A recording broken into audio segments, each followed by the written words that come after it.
Hello बच्चों, आज मैं आपको फिर से बताती हूँ BSc fourth semester chemistry unit first के ऑब्जेक्टिव्स एमसीक्यू। ठीक है बच्चों, इसके लिए ये मोस्ट इम्पॉर्टेंट क्वेश्चन है, आप इनको एक बार ज़रूर देख लेना, नोट डाउन भी कर लेना।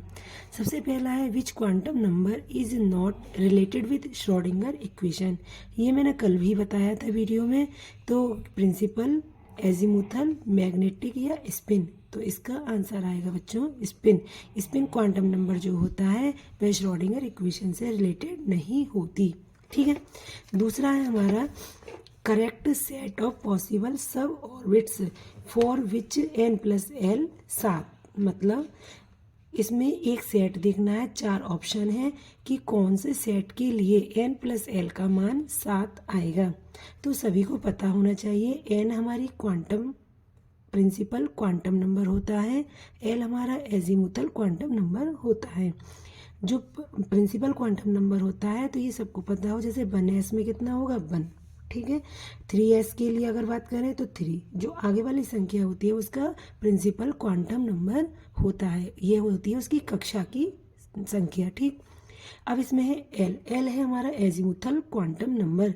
इसके लिए मैंने कल भी बताया था, एक बार फिर से बताती हूँ। एस पी डी एफ के लिए एल का मान जो होता है वो एस के लिए 0 होता है, पी के लिए 1 होता है, डी के लिए 2 होता है और एफ के लिए 3 होता है।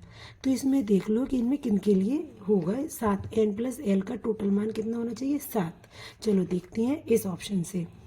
इसका मान 6, एस का मान 0, तो 6 प्लस 0 6 हो गया, ये तो है नहीं। 4 प्लस एफ के लिए कितना मान है 3, तो 4 प्लस 3 ये तो है, 4 प्लस 3 कितना हो गया 7। 3 प्लस डी के लिए कितना है 2, कितना हो गया मान 5।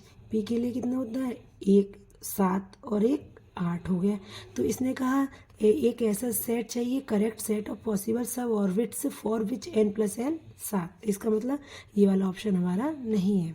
अब इस पे आते हैं 7, तो 7 7, एस के लिए एल का मान कितना है 0। देखो एन आगे वाली संख्या प्लस एल का मतलब होता है एस पी डी एफ के लिए 0 1 2 3। तो एस के लिए कितना हो गया, इसके लिए 0, तो 7 हो गया। ठीक है, 5 डी के लिए कितना मान है 2, तो 5 और 2 कितना हो गया 7। 5 एफ के लिए कितना मान है 3, 5 और 3 कितना हो गया 8। तो ये वाला हमारा गलत है, ये भी नहीं आएगा।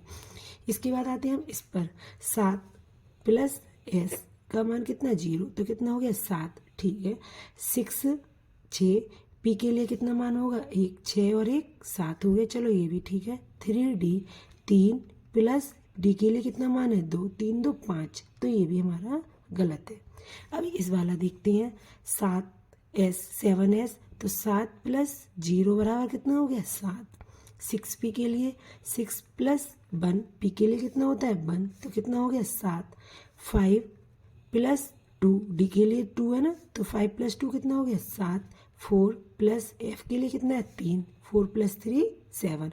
तो हमारा पहला इसका ऑप्शन ठीक है। ठीक है बच्चों, इसके बाद आता है हमारा which of the following sets of quantum numbers represent an impossible arrangement.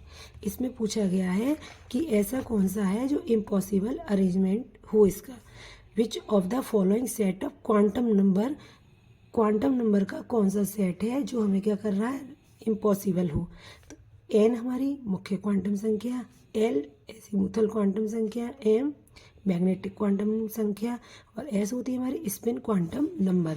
अब इनके लिए ये वैल्यू दे रखी है, तो इसके लिए देखो किसके लिए ये मान हमारा सही नहीं है।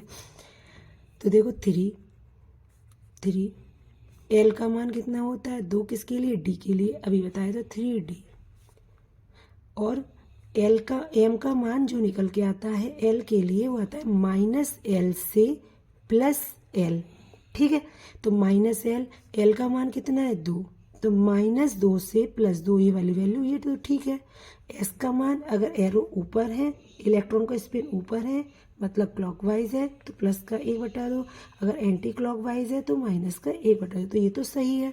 ये वाला फिर से रिपीट कर रही हूँ, एम वाला, एम का मान जो होता है एल के लिए माइनस एल से प्लस एल होता है। एल कितना है, 2 मान है, तो 2 के लिए माइनस एल मतलब -2 से कितना आएगा, प्लस के 2, तो ये तो हमारा ठीक है। अगला आता है हमारा एन बराबर 3, ठीक है, एल बराबर 2, 2 किसके लिए होता है, डी के लिए, 3D। अब इसमें दिया है हमारा -3, तो -3 क्या ये पॉसिबल है, नहीं, क्यों, क्योंकि एल के लिए कितनी वैल्यू दे रखी है, 2, और 2 है तो मान कहाँ से आएगा, -2 से +2 तक, तो इसका मतलब इसमें -3 नहीं आएगा, तो ये हमारा सेट क्या हो गया, गलत। ठीक, ये वाला ठीक था। चलो आगे भी देखते हैं, 4, ठीक, तो ये 4 हो गया। 4, एल का मान 0 किसके लिए होता है, एस के लिए, जब एल का मान 0 तो एम का मान भी 0 होता है, ये भी ठीक है। 1/2 हाफ है, प्लस का है एरो, ये भी हो सकता है, ये भी हमारा सही है। 5, ठीक है, एल का मान 3, तो एल का मान 3 का मतलब है एफ के लिए हो गया ये 5F, ठीक। 0 भी होता है, क्यों, क्योंकि ये वैल्यू जो होती है -L से +L होती है, मतलब 3 है तो -3 -2 -1 0 +1 +2 +3, इसका मतलब इसके अंदर 0 आता है, इसलिए ये वाली वैल्यू भी ठीक है। तो हमारा आंसर कौन सा है, ये वाला गलत है, मतलब ये वाला सेट इम्पॉसिबल है। और टिक सही कौन सा माना जाएगा, इसका बी, क्योंकि इसने क्या पूछा है यहाँ पर, इम्पॉसिबल, तो इम्पॉसिबल का मतलब जो इसमें पॉसिबल ना हो, तो बी ऑप्शन जो है पॉसिबल नहीं है, ठीक है। नेक्स्ट आता है हमारा question, the explanation for the presence of 3 unpaired electron in the nitrogen atom can be given by, मतलब explanation for the presence of 3 unpaired electron in the nitrogen atom can be given by, मतलब क्या था, nitrogen होता है 7, इसका परमाणु क्रमांक atomic number, इसे हम ऐसे लिख सकते हैं 1s2 2s2 2p3, ठीक। अब 2s 1s ये रहा, एक ऑर्बिटल होता है, इलेक्ट्रॉन कितनी है, 2, ये आ गए। फिर इसके बाद है 2s में कितने इलेक्ट्रॉन है, 2। फिर आता है हमारा 2p में कितने होते हैं, 3, तो 2p में इलेक्ट्रॉन कितने हैं, 3, तो ये वाला 3, मतलब उसने कहा 3 unpaired electron in the nitrogen atom can be given by, मतलब हुंड का नियम जो था आपको पढ़ाया गया है कि इलेक्ट्रॉन की पेयरिंग तब तक नहीं होती जब तक कि प्रत्येक ऑर्बिटल में एक इलेक्ट्रॉन न चला जाए। इसका मतलब पी में कितने, 3, तो बच्चों ऐसा तो है नहीं कि पहले इसमें 2 चले जाए फिर इसमें चले जाए, ये हुंड के नियम का पालन नहीं करता। हुंड का नियम क्या कहता है कि पहले हर ऑर्बिटल में कितने इलेक्ट्रॉन जाएगा, एक जाएगा, फिर ये होगा। तो इसका मतलब ये किसके नियम का पालन कर रहा है, हमारे हुंड के नियम का। और कितने अनपेयर्ड इलेक्ट्रॉन है, 3। तो देखो पाउली एक्सक्लूजन लॉ, पाउली का नियम क्या कहता है कि चारों क्वांटम संख्या समान नहीं होती, 3 समान है तो चौथी अवश्य ही भिन्न होगी, तो ये तो है नहीं हुंड्स का नियम, ये ठीक है, क्योंकि हुंड्स रूल ही कहता है कि इलेक्ट्रॉन की पेयरिंग तब तक नहीं होगी जब तक कि प्रत्येक ऑर्बिटल में एक इलेक्ट्रॉन न चला जाए। आबाउ नियम, आबाउ सिद्धांत क्या कहता है, इलेक्ट्रॉन ऊर्जा के बढ़ते क्रम में भरे जाते हैं। और अनिश्चितता का सिद्धांत ये भी है, ठीक है। तो इसमें हमारा ऑप्शन कौन सा सही है, ये वाला। नेक्स्ट आता है ये वाला most important question, the orbital angular momentum of an electron in 2s orbital is, तो इसके लिए एक फॉर्मूला होता है हमारा ऑर्बिटल एंगुलर मोमेंटम के लिए। किसके लिए, ऑर्बिटल एंगुलर मोमेंटम के लिए फॉर्मूला होता है h/2π √L+1, ठीक। L क्या हुई हमारी, एजीमुथल क्वांटम नंबर। अब S के लिए कितना होता है मान, 0, तो 0 0 करेंगे तो पूरी वैल्यू कितनी आ जाएगी, 0। तो इसका आंसर कौन सा सही है हमारा, 0, ठीक है। क्यों, क्योंकि इसकी वैल्यू यहाँ रखेंगे S के लिए, L का मान कितना होगा, 0, अभी बताया था, तो 0 की वैल्यू रखेंगे तो पूरी वैल्यू कितनी आ जाएगी, 0। एक और होता है, एक फॉर्मूला होता है स्पिन एंगुलर मोमेंटम, ये है हमारा ऑर्बिटल एंगुलर मोमेंटम, उसका फॉर्मूला ये होता है। एक होता है हमारा स्पिन एंगुलर मोमेंटम, इसका फॉर्मूला होता है h/2 रूट s+1। ठीक है, तो ये होता है हमारा स्पिन वाला, और ये पूछा कौन सा वाला है, ऑर्बिटल वाला, तो इनको तुम्हें ध्यान रखना है। ठीक है, नेक्स्ट क्वेश्चन है हमारा ये वाला, the magnetic movement of cobalt of the compound HgCOSCN का होल 4 ये दिया है, इज गिवन, CO क्या दिया है 2 पॉजिटिव। तो ज़्यादा हमें इस पे ना फोकस करें, ये एक हमें कॉम्प्लेक्स कंपाउंड, हम इस पे फोकस ना करके केवल इसका भी कर सकते हैं। उसने कहा है मैग्नेटिक मूवमेंट पूछा है, और किसके लिए, CO 2 पॉजिटिव के लिए। तो इसका आंसर कैसे निकालते हैं, सबसे पहले इसका करते हैं हम इलेक्ट्रॉनिक विन्यास, इलेक्ट्रॉनिक कन्फ्यूग्रेशन। तो सबसे पहले हमारा CO का होता है हमारा 27, 1s2 2s2 2p6 3s2 3p6 4s2 3d7। इसने कितने पॉजिटिव दिए, 2 पॉजिटिव, तो CO 2 पॉजिटिव का कितना हो जाएगा, लास्ट 4s0, और 3d कितना हो जाएगा 7। ठीक, 3d7 का मतलब d में ऑर्बिटल कितने होती हैं, 5। ठीक, तो 3d कितने इलेक्ट्रॉन दिया है इसमें, 7 इलेक्ट्रॉन, कितनी है 7, तो 1 2 3 4 5 6 7। ठीक, इसमें अनपेयर्ड इलेक्ट्रॉन कितने बचे, 1 2 3। एक क्वेश्चन ऐसे भी आ सकता है कि इसमें कितने अनपेयर्ड इलेक्ट्रॉन होंगे, या फिर इसने डायरेक्ट एक क्वेश्चन बना दिया मैग्नेटिक मूवमेंट, इंपॉर्टेंट क्वेश्चन है ये भी। तो इसके लिए हमें एक फॉर्मूला होता है मैग्नेटिक मूवमेंट म्यू बराबर √n+2। ठीक है, बोर मैग्नेटम। तो इसके लिए हमें n जो होते हैं, n अनपेयर्ड इलेक्ट्रॉन की संख्या होती है। तो इसमें कितने अनपेयर्ड इलेक्ट्रॉन है, 1 2 3, तो √3 3+2, 3 2 5 दिया 15, √15। तो इसका आंसर कौन सा है हमारा, √15 ही वाला।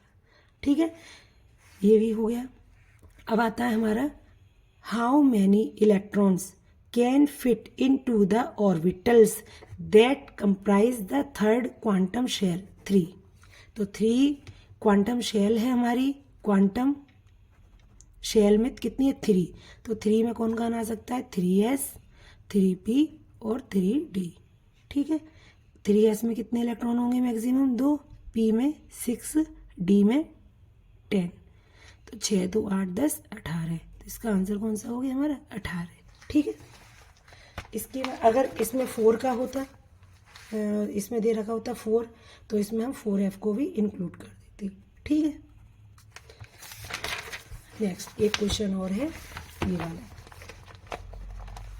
जैसे अभी बताया था सेम उसी की तरह है कि which of the following has maximum number of unpaired electron, atomic number 26। अब इसने ये पूछा कि इसमें इनमें Fe में Fe2 पॉजिटिव में Fe3 पॉजिटिव और Fe4 पॉजिटिव, इनमें से ऐसा कौन है जिसमें अनपेयर्ड इलेक्ट्रॉन की संख्या सबसे ज़्यादा होगी।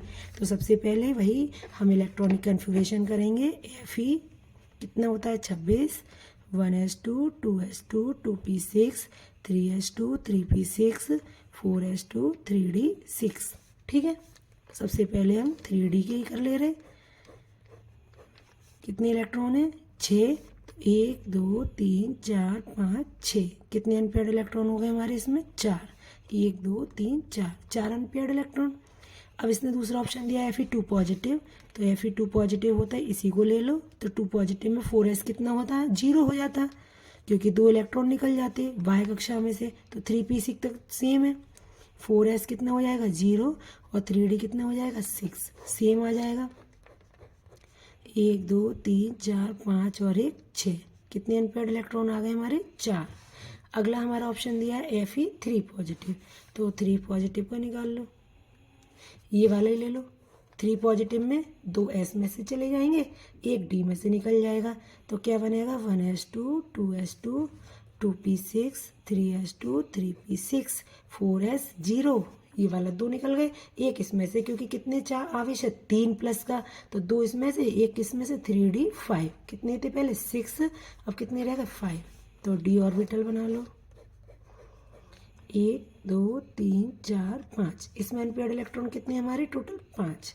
अगला उसने ऑप्शन दिया है Fe4 पॉजिटिव, तो Fe4 पॉजिटिव का बना लो, Fe4 पॉजिटिव बराबर 1s2 2s2 2p6 3s2 3p6 4s0 3d कितने रह जाएंगे, यहाँ पे 2 इसमें से इसी वाले को लेंगे, ठीक है, 2 इसमें से 2 इसमें से निकाल दो, क्योंकि कितने आवेश दिया 4, तो 2 इसमें कितने बचे 4, 3d 6 था तो 3d 4 हो गया, 3d 4 का मतलब 1 2 3 4, कितने अनपेयर्ड इलेक्ट्रॉन इसमें भी 4, तो सबसे ज़्यादा अनपेयर्ड इलेक्ट्रॉन हमारे किस में 5 किस में Fe3 पॉजिटिव में, और हमारा आंसर कौन सा सही है Fe3 पॉजिटिव। तो इस तरह से तुम्हारे 4th सेमेस्टर में क्वेश्चंस बहुत सरल तरीके से आते हैं, बस उनको घुमा दिया जाता है, तो थोड़ा अच्छे से पढ़ाई करनी है, डीपली पढ़ना है, ताकि हमारा कोई भी ऑब्जेक्टिव गलत ना हो, ठीक है।